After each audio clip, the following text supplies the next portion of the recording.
कल हमारा matter supreme court में आने वाला है।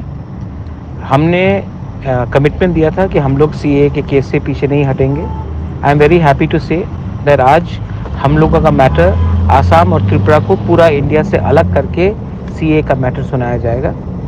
पूरे इंडिया के केसेस को सीए में अलग रखा जाएगा और त्रिपुरा का मैटर को अलग रख के हमारा मैटर सुनाया जाएगा कल सुप्रीम कोर्ट में। हमारा कमिटमेंट जो पहले से था वो रहेगा।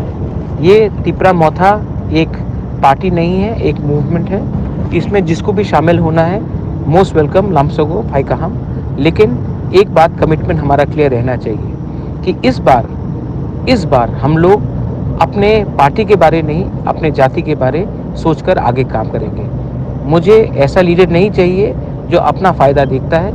मुझे ऐसा लोग चाहिए जो त्रिपुरा दफा का एक फाइनल कॉन्स्टिट्यूशनल सोल्यूशन हमको दिलवाता है। इस बार प्लीज़ आप कहीं भी हो, अपना दफा के बारे सोचिए और इस बार पार्टी को नहीं सोचकर जाति के बारे काम कीजिए।